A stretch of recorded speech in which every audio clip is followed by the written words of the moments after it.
about learning things. So first of all, like, I feel like that there's people in our lives that you can always learn from, and that there's certain people that the more you learn about them, the more that you can learn about yourself. So two people I'm going to talk about today is my grandma and a lady that I call Oma, which is Dutch for grandma. My grandma, just to give a little background about her, she was born really poor, and her whole family were cotton pickers in Texas. And she's like risen like so much. Like, she has all these nice things, and Mercedes, and just like houses, like just great. And she credits her going so far in life from two things: always putting God first and working really hard. And so that's always kind of been like inspiring for me. Like, she's always been like a model, like, oh, when times are hard, Mija, just pray about it. Don't worry, everything's gonna be fine. And also her hard work. And not just like her hard work, because, you know, everyone work hard in life and you'll get far. But she taught me, like, that's why I have my organic biochem book. This is really hard for me. But she taught me how to be like really happy from the hard work that I can produce. So, like, for an example, like if I work really hard or if I study really hard on a test, and I get a B or I get a really low A, the grade that I felt I didn't deserve or I thought that I should do good or better on, she always taught me, like, that's the best you can do. You have to be happy with it, you know, because that's basically all I have.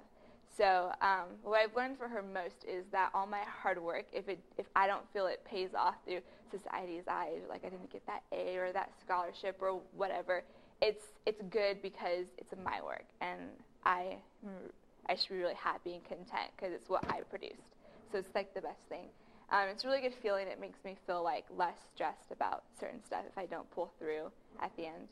And the second lady is Oma. I met her at church 5 years ago, and she's this little, really just cute old lady. She's like 87 now, and I take her shopping every Friday. And she had a really hard life too. She lived in Holland when Nazis invaded Holland, and her dad actually died in a concentration camp for hiding Jews.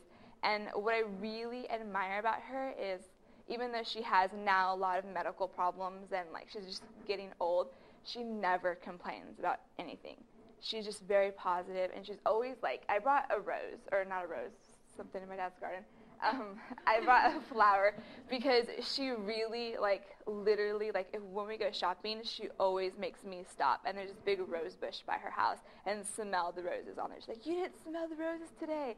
And so I sit there, and she's like, aren't they beautiful? And, like, she just really enjoys life. And it's just, like, so beautiful because I know, like, how hard it is for her because she's really bad osteoporosis and just a lot of health problems. And I always talk to her, and how you doing? Oh, I'm great. Life is so good.